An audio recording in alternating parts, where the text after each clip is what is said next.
नमस्कार साथियों, मैं मनीष भारती संस्कृति आईएएस प्लेटफॉर्म पर आप सभी का स्वागत करता हूं। साथियों, जैसा कि आप जानते हैं यूपीएससी प्रारंभिक परीक्षा को ध्यान में रखते हुए हम लोग प्रत्येक दिन 5 टॉपिक करंट अफेयर्स का लाते हैं, उस पर 5 क्वेश्चन भी तैयार करते हैं, है ना। तो ये तब तक चलता रहेगा जब तक कि यूपीएससी का प्रीलिम्स एग्जामिनेशन आप लोग नहीं दे देते हैं। तो आज जो है एपिसोड नंबर 4 तक हम पहुंच गए हैं और पहले टॉपिक पर सीधे चलते हैं।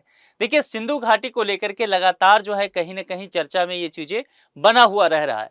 अब जरा इस संदर्भ में देखिए कि क्या एक प्रश्न है और फिर इसके विषय में हम समझेंगे। दरअसल यहाँ जो ये टॉपिक है ना, यह सिंधु घाटी लिपि को ध्यान में रख करके तैयार किया गया है। बाकी चीजें भी हम देख लेंगे। सिंधु घाटी लिपि के संदर्भ में निम्नलिखित कथनों पर विचार कीजिए। बहुत आराम से समझिए। यहाँ पर कहा गया है कितने कथन सही हैं। ध्यान दीजिएगा, कितने कथन। ये नए तरह का जो विकल्प यूपीएससी पूछने लगा है उस पर आधारित है। अब यहां पर कहा गया इस लिपि या चिन्हों को पहली बार 1921 ईस्वी में प्रकाशित किया गया था। तो क्या ये बातें सही है कि क्या सबसे पहले 1921 ईस्वी में प्रकाशित किया गया था? जैसा कि आपने पढ़ा होगा हिस्ट्री पढ़ते हुए कि अलेक्जेंडर कनिंघम द्वारा बनाए गए जो चित्र है उसको हड़प्पा प्रतीकों वाली मुहरों के माध्यम से इस लिपि को पहली बार दरअसल वह 1875 में प्रकाशित किया गया था, न कि 1921 ईस्वी में। यानी कि ये स्टेटमेंट गलत हो गया, ये सही यहां पर है। तो एक चीजें आप इस समझ गए। अब यहां पर कहा गया यानी कि ये स्टेटमेंट तो गलत हो गया। दूसरी बात, इसमें भाव चित्रात्मक चिन्हों का प्रयोग किया गया था। तो क्या ये सही है? देखिए, जब सिंधु घाटी लिपि की बात करेंगे तो ये बातें सही इसके संदर्भ में माना जाता है कि इस लिपि में भाव चित्रात्मक चिन्हों का प्रयोग करके चीजों को बताया गया था। तो यह स्टेटमेंट सही हो जाएगा। अब तीसरा कहता है कि इसका प्रयोग केवल व्यापारिक उद्देश्यों के लिए किया जाता था इस लिपि का। देखिए, सिंधु घाटी लिपि के विषय में जब आप अध्ययन करेंगे तब आप ये पाएंगे कि इस लिपि का प्रयोग केवल व्यापारिक उद्देश्यों के लिए नहीं किया जाता था। देखिए, इस तरह के जो शब्द हो ना, जो ये केवल जैसे शब्द जो हो, वहां जाकर के आपको ठहर जाना है, थोड़ा सा विचार करना है, क्योंकि यहां पर ही ट्रिक होता है। और यूपीएससी के जो प्रश्न है ना, उसकी भाषा यदि आप समझने लग जाएंगे तो प्रश्न आपके लिए आसान हो जाएगा। तो यहां पर ये चीजें है कि सिंधु घाटी लिपि का जो है प्रयोग व्यापारिक उद्देश्यों के लिए होता था, लेकिन केवल व्यापारिक उद्देश्यों के लिए नहीं होता था। व्यापारिक उद्देश्यों के साथ साथ अगर देखेंगे, नोट करते चल दिए, आप लोग में से बहुत सारे लोग जो है जो लगातार कहते हैं कि सर पीडीएफ चाहिए। कई बार क्या होता है, पीडीएफ लेकर के आप उसको स्टोर करके रखते चले जाते हैं, फिर दोबारा देख नहीं पाते। तो प्रत्येक दिन के लिए कुछ नहीं करना है, एक A4 साइज का पेज लेकर के बैठिए, पेन लेके बैठिए। 5 टॉपिक प्रत्येक दिन करते हैं हम लोग करंट अफेयर्स का। चीजें थोड़ा बहुत नोट करते चलिए, देखिए आपका टॉपिक अच्छे से तैयार हो जाएगा, है ना। तो प्रशासनिक उद्देश्य के लिए तो किया ही गया, मतलब व्यापारिक के साथ साथ इसके अलावा यहां पर इस लिपि का प्रयोग जो है वह धार्मिक उद्देश्य के लिए भी किया जाता था। मामला समझ में आ गया?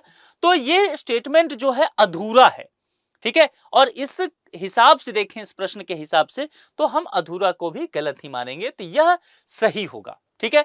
तो कुल मिलाकर के कितने कथन सत्य हैं, तो केवल एक के साथ हमें जाना पड़ेगा। थोड़ी सी और बातें समझ लीजिए, हो सकता है 2-4 पॉइंट और आपसे पूछ दे कि सिंधु घाटी लिपि को लेकर के पूछा गया है, तो अगर इसके जगह पर मैं आपको हड़प्पा लिपि कहूं तो क्या गलत हो जाएगा? नहीं, बल्कि हड़प्पा लिपि और सिंधु घाटी लिपि कहना एक ही बात हो जाता है। अगर देखेंगे तो यह जो है सिंधु घाटी सभ्यता से जो प्राप्त मुहर हुआ है, या जो अभिलेख हम लोगों ने प्राप्त किया, या मृदभांड जो प्राप्त हुए, धातु पत्र जो प्राप्त हुए, उसके द्वारा जो निर्मित प्रत्येक चिन्ह है उसका एक संग्रह है ना। तो ये चीजें आपको ध्यान रखना है। अगर सिंधु घाटी लिपि के जगह हड़प्पा लिपि हो तो घबराना नहीं है। मामला समझ में आ गया? केवल एक के साथ जाएंगे, इस प्रश्न को समझने में कोई दिक्कत नहीं। कोई भी दिक्कत हो तो कमेंट बॉक्स में आप लिखते चलिएगा, अगले लेक्चर में हम लोग उसको डिस्कस कर लेंगे। अब चलते हैं यहां पर दूसरे टॉपिक पर। निम्नलिखित में से ग्रामीण भारत महोत्सव 2025 की थीम क्या है? इस तरह के जो टॉपिक होते हैं वह यूपीएससी का फेवरेट टॉपिक होता है, इसको आप मिस नहीं कर सकते हैं। इसको 4 स्टार लगाइए, क्योंकि कई बार हम लोग जो है इसको छोड़ देते, स्किप करते हैं, और यहीं से प्रश्न आ जाता है। तो यहां पर देखिए, विकसित भारत की राह में ग्रामीण भारत की महत्वपूर्ण भूमिका, क्या यह है या नहीं है? दूसरा है विकसित भारत 2047 के लिए एक लचीले ग्रामीण भारत का निर्माण। ठहरना है यहां पर। देखिए, इसमें एक हिंट है। इसमें हिंट क्या है ये 2047, यही सबसे बड़ा हिंट है। दरअसल हम लोग चाहते क्या है, आप प्राइम मिनिस्टर के स्पीच को भी सुनते होंगे तो वह बराबर कहते रहते हैं कि जब हम अपने आजादी का शताब्दी वर्ष मना रहे होंगे, यानी कि 1947 में भारत आजाद हुआ, तो 2047 तक भारत एक विकसित राष्ट्र बन जाएगा, है ना। डेवलपिंग कंट्री हम नहीं रहेंगे, डेवलप्ड कंट्री हो जाएंगे। और उसमें यह बात समझना है कि ग्रामीण भारत के बिना यह कार्य संभव नहीं होता है, क्योंकि भारत गांव का देश है। भारत की आत्मा कहां निवास करती है? गांव में निवास करती है। तो इसीलिए ध्यान रखिएगा कि विकसित भारत 2047 के लिए एक लचीले ग्रामीण भारत का निर्माण, यह थीम रखा गया है ग्रामीण भारत महोत्सव 2025 का। ठीक है, दूसरा जो है वह इसमें सही होगा। आप समझ गए? यानी कि बहुत जानकारी इस प्रश्न के विषय में आपके पास नहीं होता, केवल आप ट्रिक को समझ जाते यहां पर, तो आप देखेंगे कि आप काम निकाल ले जाते। अब इसके विषय में थोड़ा सा और समझ लीजिए, जो कि ग्रामीण भारत महोत्सव 2025 है।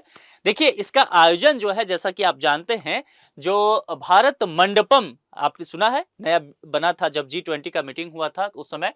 इसका आयोजन नई दिल्ली में ही हुआ है, भारत मंडपम में, और 4 से 9 जनवरी तक। थीम के विषय में हमने बात कर ही लिया। इसमें एक आदर्श वाक्य भी है, और कई बार क्या होता है ना कि आदर्श वाक्य पूछा जाता है। आदर्श वाक्य क्या है? गांव बढ़े तो देश बढ़े। क्या है? लिख देता हूं, गांव बढ़े तो देश बढ़े। मामला समझ में आ गया? मैंने दूसरे शब्दों में यह आपको बताया भी था कि भारत गांव का देश है। अगर 2047 तक हम विकसित राष्ट्र बनेंगे तो गांव को छोड़ करके नहीं हो सकता है। सिर्फ शहर के विकास करने से यह काम नहीं हो जाएगा। तो देखिए, वही चीजें थीम में है ना, गांव बढ़े तो देश बढ़े, है ना। तो ये चीजें थीम को भी समझना है, ये इसका। और इसके आयोजनकर्ता को लेकर के आपसे पूछा जा सकता है। ध्यान देना है कि कई बार क्या होता है कि हम ग्रामीण चीजें देखें, हमें समझ में आया कि अच्छा, ग्रामीण मंत्रालय से संबंधित कुछ कार्य हो सकता है, वही विकल्प में डाल भी देगा यूपीएससी, आप कंफ्यूज करेंगे। जबरदस्त बात क्या है कि इसके आयोजनकर्ता वित्त मंत्रालय है। ठीक है, तो वित्त मंत्रालय के अंतर्गत वित्तीय सेवा विभाग होता है ना, डिपार्टमेंट ऑफ फाइनेंस सर्विसेज, यानी कि डीएफएस। लिख देता हूं, डीएफएस, इसको ध्यान रखिएगा, वित्तीय सेवा विभाग, ये पूछा जा सकता है। और इसके साथ समझिए, राष्ट्रीय कृषि एवं ग्रामीण विकास बैंक, कौन, उसको क्या बोलते हैं हम लोग? नाबार्ड, है ना। नाबार्ड पे आपने काफी प्रश्न वगैरह किया होगा, इकोनॉमी में आपने पढ़ा होगा। तो इन दोनों की मिलकर के एक पहल है। ये उद्देश्य इसका क्या रखा गया है? तो आदर्श वाक्य पर अगर आप ध्यान देंगे ना, गांव बढ़े तो देश बढ़े, उसी में उद्देश्य छुपा हुआ है कि ग्रामीण भारत जो है, तो ग्रामीण भारत में उद्यमशीलता की भावना डेवलप हो, और जो सांस्कृतिक विरासत है, उस सांस्कृतिक विरासत का हम उत्सव मनाएं। कहने का मतलब उसका हम सम्मान करें। हमारी जो कल्चर है, महान सभ्यता संस्कृति जो भारत की है, और ग्रामीण भारत की जो उद्यमशीलता है, उसके लिए हमारे अंदर एक भावना उत्पन्न हो। ये मामला से इतना समझ में आ गया। ये सारी चीजें जो मैं बताते रहता हूं ना, बोलते रहता हूं, चूंकि लिखना सभी चीज को थोड़ा सा आपके लिए टाइम ज्यादा लग जाएगा, तो जो मैं बोलते चलता हूं, कई बार अगर फास्ट हो जाए तो वीडियो पॉज करके लिख लिया कीजिए, नोट कीजिए, वो ज्यादा जरूरी आपके लिए होगा। हाल ही में इंडो मालयन क्षेत्र की दुर्लभ बैंडेड रॉयल तितली की खोज किस पूर्वोत्तर राज्य में की गई? और इसको मैं कहूंगा 5 स्टार लगा दीजिए, है ना। इन्वायरमेंट से रिलेटेड चीजें अगर आता है ना, तो उस पर तुरंत जो है हमें काम करना है।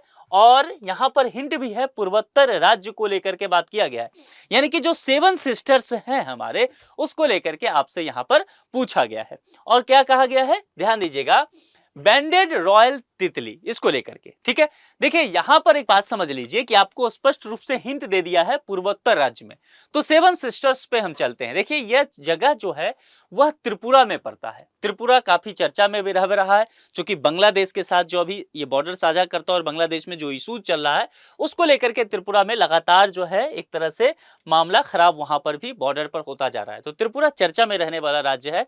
हो सकता है कि त्रिपुरा से बांग्लादेश के क्या अभी स्थिति है वह ना पूछ करके यही चीजें पूछ रहे। तो यूपीएससी इर्द गिर्द घूमने वाली संस्था है, तो इसको ध्यान रखना है। त्रिपुरा में एक जगह है सिपाहीजाला वन्यजीव अभ्यारण्य है, ये आपने पढ़ा होगा इसके बारे में। तो सिपाहीजाला वन्यजीव अभ्यारण्य में बैंडेड रॉयल तितली की खोज की गई है। इस वन्यजीव अभ्यारण्य का नाम जरूर नोट कर लीजिए, सिपाहीजाला। लिख भी देता हूं, नहीं तो आप लोग को दिक्कत कहीं ना हो। सिपाहीजाला, ये क्या है? एक वन्य जीव अभ्यारण्य है। ठीक है, ये नोट करते चलिए, ये चीजें ज्यादा आपके लिए इंपॉर्टेंट है। ठीक है, तो ये चीजें, और ये इंडो यहां पर लिखा हुआ है इंडो मालियन क्षेत्र। तो देखिए हिंट कैसे दिया जा रहा है कि प्रश्न में ही कई बार बहुत सारी चीजें रहेगा और यहां पर ये दुर्लभ भी बता दिया गया है इसे, है ना। तो इंडो मालियन क्षेत्र में पाई जाने वाली जो लाइकेनिडे कुल यानी कि लाइकेनिडे फैमिली जो होता है उसकी ये तितली है, और इस प्रजाति का अगर वर्णन सबसे पहले अगर देखा जाए तो वह थॉमस हॉर्सफील्ड ने किया था, और थॉमस हॉर्सफील्ड ने 1829 ईस्वी में सबसे पहले इसकी बातें की गई थी। ठीक है, दूसरी बात एक पूछ सकता है कि किस अधिनियम के तहत, तो भारतीय वन्यजीव संरक्षण अधिनियम 1972, और 1972 का भी अगर देखेंगे तो अनुसूची 2 के अंतर्गत इसे संरक्षित रखा गया है। इतनी बातें याद रहेगा, इतना अगर आप इस संदर्भ में याद रहते हैं तो इससे बाहर आपसे नहीं पूछा जाएगा। मामला समझ में आ गया, आगे बढ़ जाएं। चलिए अब यहां पर देखते हैं, और यह प्रश्न इंपॉर्टेंट है, इसको 4 स्टार लगा दीजिए। इसको भी विभिन्न राज्यों में इसमें जितनी सारी अभी बातें बताऊंगा सारी बातें नोट कर लीजिएगा, क्योंकि ये और थोड़ा सा अलग से भी इसके बारे में पढ़िएगा। मैं पहले ही कह रहा हूं बहुत इंपॉर्टेंट है टॉपिक ये। विभिन्न राज्यों में लॉजिस्टिक सुगमता यानी कि लीड्स, ये भी शॉर्ट फॉर्म में पूछा जा सकता है 2024। तो सबसे पहले तो इसको देख लेते हैं। एक रिपोर्ट आया तो कहा जा रहा है कि इस रिपोर्ट के संदर्भ में कुछ कथन दिए गए हैं, इस पर आपको विचार करना है, और पूछा गया है सही है, और कहा गया है कितने कथन सही हैं। कौन कथन सही है ये नहीं, कितने कथन सही है ये।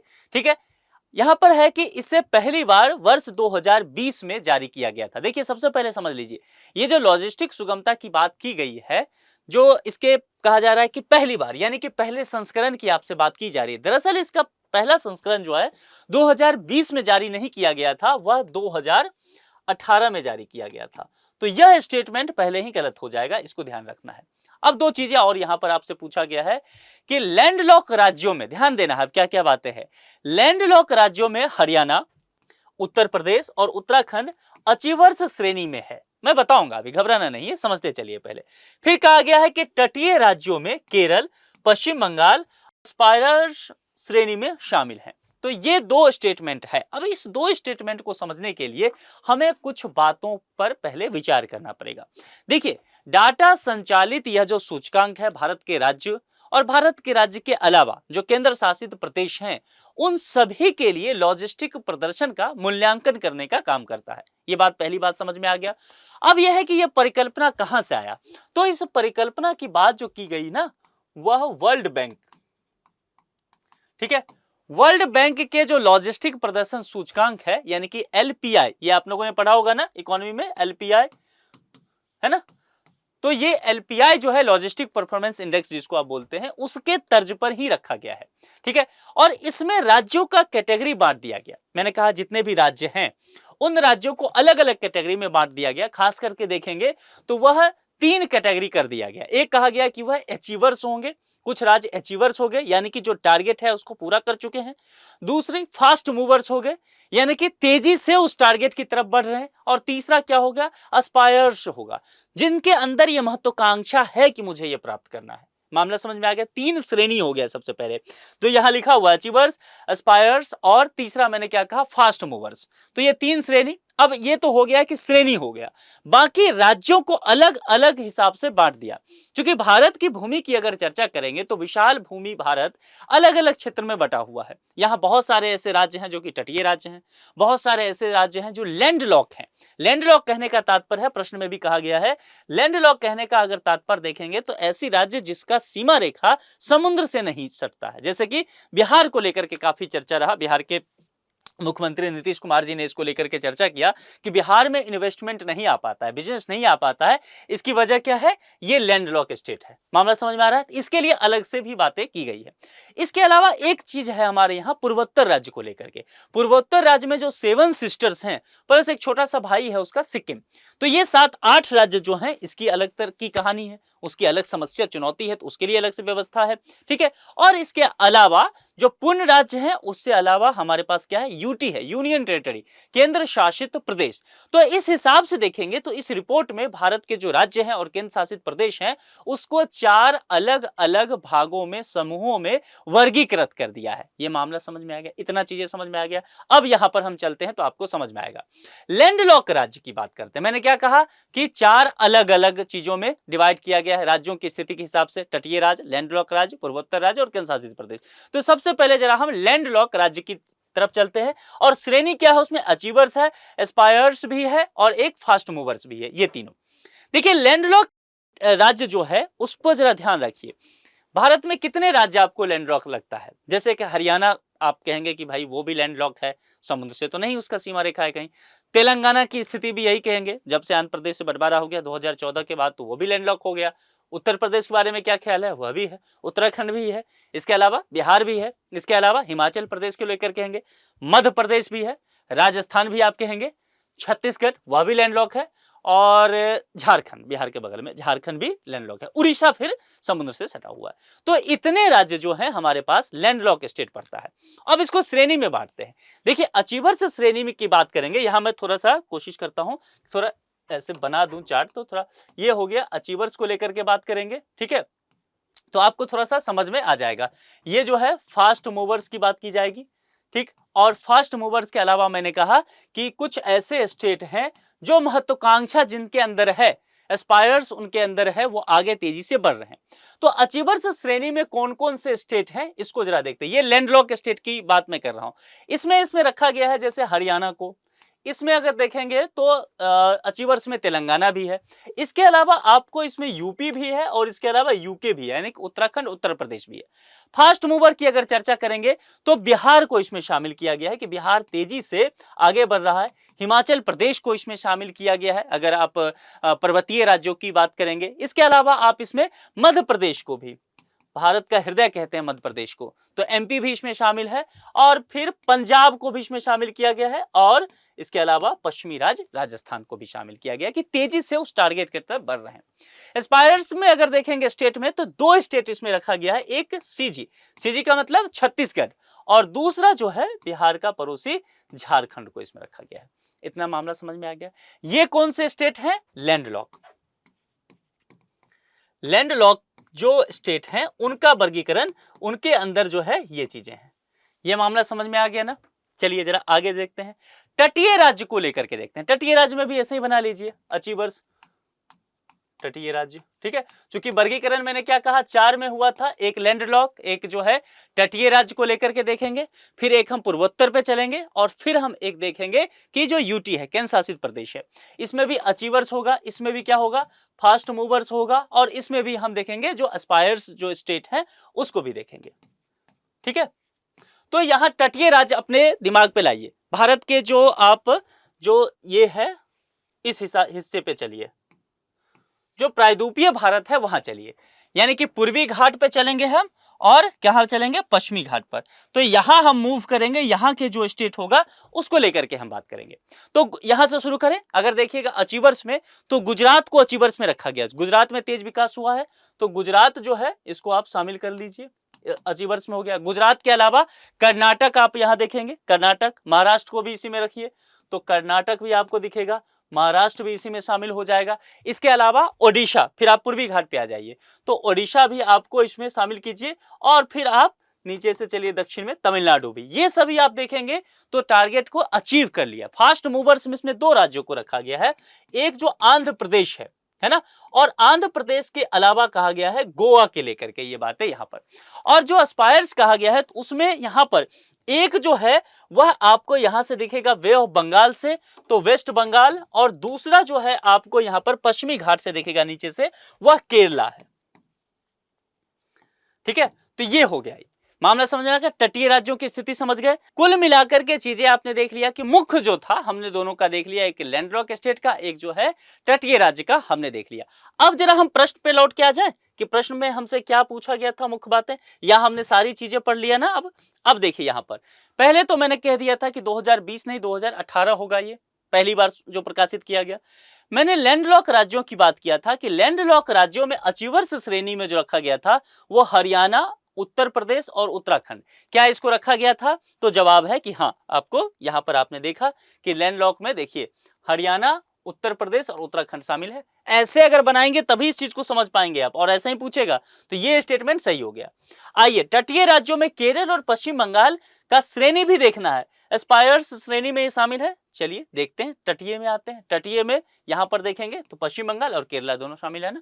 तो इस हिसाब से अगर आप प्रश्न को देखेंगे, इस प्रश्न को समझने के लिए इतनी चीजें आपके पास चाहिए, तब देखेंगे कि ये दोनों स्टेटमेंट सही है। और आपसे पूछा गया क्या, सही और कितने, तो 2 स्टेटमेंट हमारे पास सही है, तो केवल 2, बी विकल्प के साथ हमें चलना पड़ेगा। मामला समझ में आया? इस हिसाब से इस प्रश्न के साथ हमें जाना था, इसको नोट कर लीजिए आप लोग।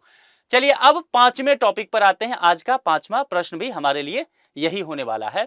चार धाम परियोजना काफी चर्चा में रहा है, विवाद में रहा है। एनजीटी को लेकर के काफी इसके प्रोजेक्ट पे रोकने लगाने की बात की गई, बहुत सारे एनजीओ वगैरह पहुंचे। तो देखिए, चार धाम परियोजना के संदर्भ में निम्नलिखित कथनों पर विचार कीजिए। यहां पर कहा गया है सही है और कौन से कथन सही है, कौन से, यहां ध्यान रखना है। यहां कहा गया कि परियोजना का प्रारंभ जो है क्या 2018 में हुआ, यह स्टेटमेंट गलत है। इस परियोजना का प्रारंभ जो है वह 2016 में ही हुआ था। मोदी गवर्नमेंट के आने के ठीक बाद में ही इसकी शुरुआत की गई। तो पहला स्टेटमेंट तो ऐसे ही गलत हो गया। दूसरा है, इसका उद्देश्य उत्तराखंड के चारों धामों, चार धाम आप जानते हैं ना, जैसे केदारनाथ हुआ, बद्रीनाथ हो गया, गंगोत्री हो गया और यमुनोत्री हो गया। तो ये चार धाम हुए। चार धाम को सभी मौसमों में राजमार्ग के द्वारा जोड़ना है, जो एनएच है उसके द्वारा जोड़ना है, ताकि सुगमता से वहां पहुंचा जा सके। क्योंकि स्थिति क्या होता है कि बर्फबारी होता है ठंड के महीने में, तो फिर वहां रोड जो है ब्लॉक हो जाता है, नहीं जा पाते हैं। तो ये स्टेटमेंट सही है, इस हिसाब से देखेंगे। तो पहली चीज जो यहां पर एक बात समझ लीजिए कि मैंने आपको एक चीज बताया था कि लगातार इस प्रोजेक्ट को रोकने की बात की जाती है। तो इस परियोजना के संदर्भ में थोड़ा सा समझते, देखिए इस परियोजना की जो लंबाई है ना, पूरी ये चार धाम यात्रा वाला जितना भी है, ये 889 किलोमीटर है इस परियोजना की लंबाई। अब इसमें क्या कर दिया गया है गवर्नमेंट के द्वारा कि इसमें 53 छोटे सर्कल में परियोजनाओं को विकसित किया गया। 53 छोटे छोटे सर्कल बनाए गए हैं। तो इसमें से कहा गया है कि कोई भी सर्कल जो है ना, वह 100 किलोमीटर का नहीं है, 100 किलोमीटर से कम है। आप कहेंगे जनाब ये क्या मतलब हुआ, इसको जरा समझाइए। देखिए, जब कोई भी एनएच जो होगा, राष्ट्रीय राजमार्ग, 100 किलोमीटर से अधिक का विस्तार हो जाएगा तो उसको मंजूरी लेना पड़ता है। और उसको मंजूरी कहां से लेना पड़ेगा? पर्यावरण के लिए। तो देखिए एनजीटी वगैरह जो अधिकरण है तब यहां पर आ जाती है। तो लेकिन अगर आप 100 किलोमीटर से कम रख देंगे तो फिर उस हिसाब से पर्यावरण से के लिए मंजूरी लेने की आवश्यकता उस प्रोजेक्ट को है ही नहीं। तो यहां पर ये बातें अलग से ध्यान रखना है, ठीक है। तो ये स्टेटमेंट क्या था, गलत था और ये सही हुआ।